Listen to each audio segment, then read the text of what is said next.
Coucou tout le monde, je vous retrouve aujourd'hui dans une nouvelle vidéo et je vais vous présenter comment je me suis organisée pendant mes 2 années de BTS que je viens de passer. J'ai décidé de faire ça parce que c'est bientôt la rentrée et je pense que ça peut en aider plusieurs d'entre vous. Cette organisation elle s'applique pour mon BTS que j'ai passé qui est un BTS design d'espace, mais vous pouvez très bien prendre quelques-unes de mes idées si vous allez à la fac ou bien si vous faites d'autres études.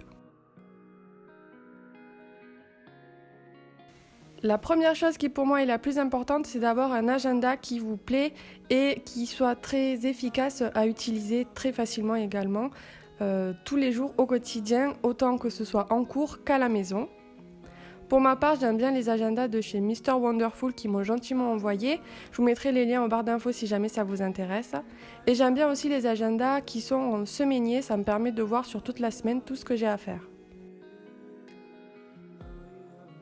Ce qui est bien avec celui-là également, c'est que vous avez des petits stickers à la fin qui vous permettent d'embellir tout ça.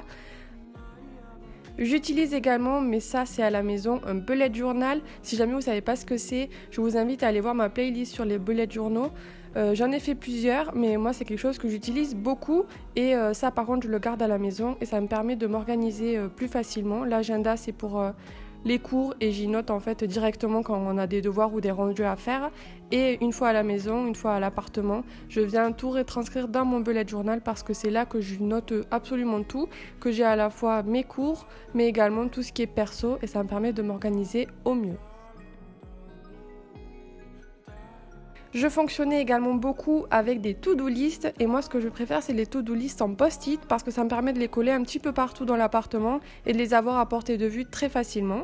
Donc sur ces post-it là que je suis en train de vous présenter sur l'écran, il y a deux parties avec une partie à faire et une partie priorité. C'est vraiment quelque chose que j'aime beaucoup parce qu'il est pour moi important de noter ses priorités à faire en premier lieu. Moi en plus de ça, donc je les écris dans la partie priorité, mais je les surligne également pour me dire que j'ai d'abord ça à faire avant de faire le reste.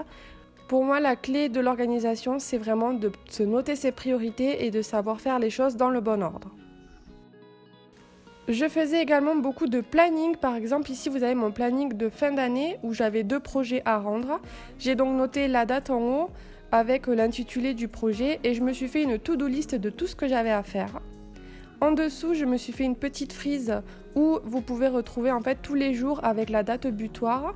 Ça me permettait de savoir où j'en étais dans mon planning par rapport à ma to-do list que j'avais fait juste au-dessus. Comme vous pouvez le voir en fait ici par exemple au 4 juin j'avais marqué imprimer rapport et une fois qu'on va un peu plus loin dans mon bullet journal avec chaque jour ce que j'avais à faire, vous pouvez voir que ce mardi 4 juin je devais donc imprimer mon rapport.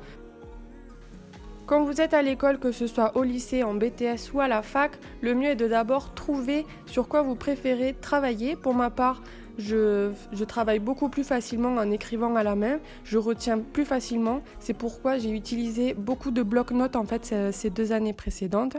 Vous pouvez également utiliser les ordinateurs, ça dépend vraiment de chacun.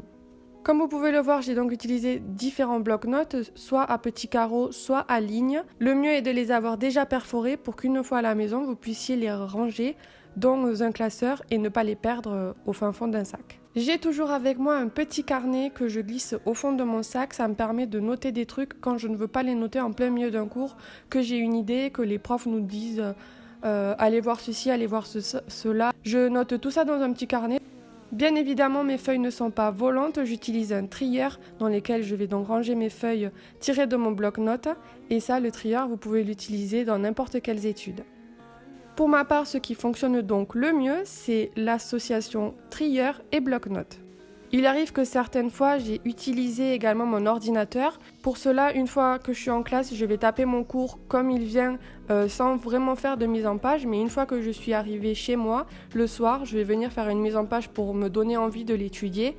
Puis je l'imprime tout simplement et je viens surligner ce que j'ai à retenir pour la fois précédente. Si vous travaillez sur ordinateur, je vous conseille de vous munir d'un disque dur externe. Ça vous permettra d'éviter de perdre vos dossiers et de les avoir toujours à portée de main et sur un seul et même support. Pour ma part, si je prenais les cours à l'écrit sur des bloc-notes, Pour tout ce qui était rendu architecture, c'était plutôt sur ordinateur puisqu'on travaillait beaucoup avec Photoshop. C'est pourquoi j'avais un dossier avec toutes mes matières et tout ce que j'avais d'informatique sur ce disque dur classé dans chaque dossier de chaque matière. Ça me permettait en fait de ne pas perdre mes documents parce que c'était des documents que je devais présenter à la fin de l'année et que si je les perdais, j'étais un petit peu embêtée puisque j'en avais absolument besoin. Et le conseil ultime que je peux vous donner si vous travaillez sur informatique et que vous avez des rendus comme moi à la fin de l'année qui ne sont que sur ordinateur, le mieux est de les mettre sur des drives. Vous avez des drives gratuits sur internet. Pour ma part, sur Mac, il y en a déjà un qui est installé sur le PC, mais vous en avez également sur internet comme Google Drive par exemple. Du coup, voici ce que j'emportais tous les jours en cours. Tout d'abord, une petite trousse. Donc dans cette trousse, vous avez tout ce qui va me servir à écrire. J'ai beaucoup de surligneurs et de stylos colorés parce que je suis quelqu'un qui suis très visuel et donc la couleur, ça me permet de beaucoup mieux étudier. J'avais également toujours avec moi mon disque dur puisque comme je vous l'ai dit, j'avais tous mes cours dessus. Mon petit carnet pour noter toutes mes idées et les trucs à ne pas oublier. Bien évidemment, mon agenda. Et ensuite mes blocs-notes, alors soit je prenais les deux, soit j'en prenais un, ça dépendait des matières que j'avais puisque j'avais certains blocs-notes qui étaient pour certaines matières. Également mon trieur pour ranger toutes les feuilles volantes au lieu de les avoir au fond du sac. Et pour terminer, mon ordinateur dans une petite pochette. Si jamais vous vous demandez d'où viennent ma pochette et mon sac, ils viennent tous les deux de chez Amazon. Je vous mettrai les liens dans la barre d'infos si jamais je les retrouve. Et du coup, ça y est, la vidéo est terminée. J'espère qu'elle vous aura plu. Je vais vous mettre également dans la barre d'infos tous les liens des produits qui viennent de chez Mr Wonderful ainsi qu'un code promo qui s'affiche à ce moment à l'écran où vous pouvez avoir du coup quelques promotions pour cette rentrée. J'espère que du coup la vidéo vous aura plu. N'hésitez pas à venir me suivre sur Instagram. N'hésitez pas également à vous abonner, à laisser un commentaire ou un j'aime, ça fait toujours super plaisir. J'adore vous lire donc n'hésitez surtout pas. Je vous fais de très très gros bisous et on se retrouve très vite pour une prochaine vidéo. Bye bye!